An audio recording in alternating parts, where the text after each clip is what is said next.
this is what's happened.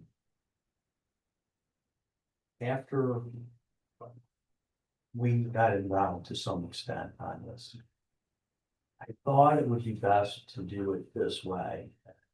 How it's moving on the record is what we're doing. We're essentially, board agrees. We're gonna go, instead of doing the special permit, we're going to the vehicle that is much more common before a ZBA deciding use or area variance, okay? So, with that in mind, I don't think we need a use variance. I think we can make the argument we need an area variance. Let me also look for the record, the planning board earlier tonight granted the site plan, provided that you grant whatever you need to grant here, and he also did the seeker, did a negative declaration on the seeker. So if you look at this code, 22816 takes you to the industrial district. I forgot to bring my reading glasses in. So let me get there for a minute.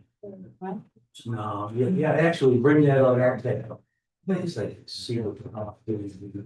Okay, 22816 brings you into the industrial district. Okay. It's B that you want to look at. It says all uses in this district are subject to site plan review. Okay, the site plan was granted by the planning board. All industrial uses, including but not limited to manufacturing, public utilities, offices, warehousing, related heavy commercial. Okay, a lot of that has nothing to do, it's not germane to this application. You go to the second sentence in 22816B. Mixed uses as defined in this chapter shall also be permitted. Okay, that's the key. So now you have to go back to the beginning of the zoning section to the definitions, which is 228-4, and you go and look to see what the definitions say about mixed use, okay? So mixed use will say a multiple story structure in which residential, retail, and office uses are permitted to exist simultaneously on different floor levels of a structure. In a mixed use building, no use other than residential may exist on any floor above, blah, blah, blah.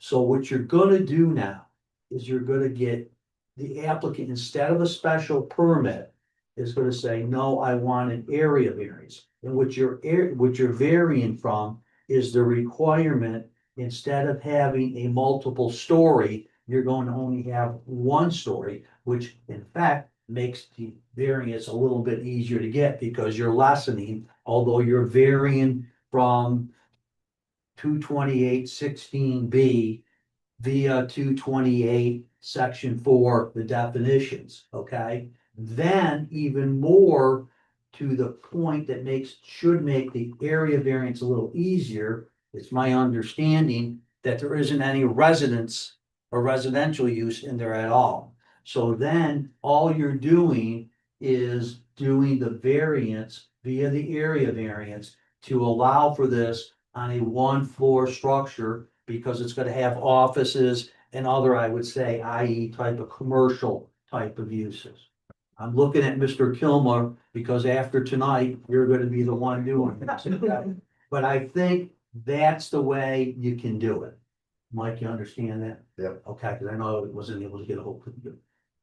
I think then if you agree and your board agrees, then you're gonna resolve to change the application from a special permit to an area variance request. You've already had the public hearing, which either way wouldn't matter whether or not it was a special permit or an area variance. Much of the arguments, yay or nay, would be the same anyways. I will also note on the record, I did talk with Trish Hemstra at County Planning, and she indicated to me that the county planning is in full support of the project. I didn't tell her what I came up with, but they're in full support of the project. So it's going to be at your board's pleasure as to what you want to do.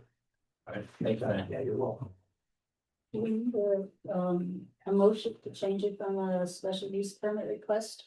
how do we handle that? Would you do your resolution that you're going to change the application request from a special permit to an area variance request? I move. Mike, you second, Yeah. you second, all in favor? All right, we are now talking area variance.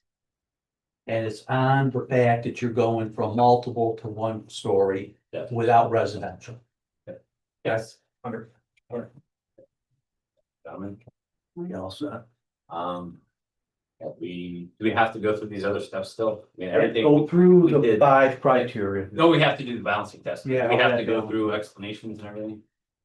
No, you can just go through the balancing test and. Okay. Okay, because it's an area variance, you're going to go through the balancing test as such. Number one, would there be an undesirable change in the neighborhood character or a detriment to nearby properties? No, No. Number two, can the benefit be achieved by other means feasible to the applicant? okay. Benefit be achieved by other means feasible to the applicant. Let's see. No, this is the only way that it works there. You have to build They would have to- the story and then put it right in it. Yeah. Well, that would say it's not feasible, all right? No's across the board. Number three, is the requested variance substantial? No, No. Yeah, no. Oof. Number four, would the variance have an adverse impact on the physical or environmental conditions in the neighborhood? no, No. Number five, has the alleged difficulty been self-created? The only time I say no, no. So- No. Yeah. It's a different definition, no. Oh, good, we have, I move that we accept we approve the application for the area variance for. all in favor? Okay, the last thing you do now, just for more cleaning up thing, is if you want to acknowledge that the planning board acted as lead agency and made a negative secret determination, and that your board is okay with that, the planning board doing that and making that determination, excuse me. Can I say it? And we also acknowledge. Okay, All in favor? congratulations. Hey. Final motion. One final motion. Oh, to adjourn?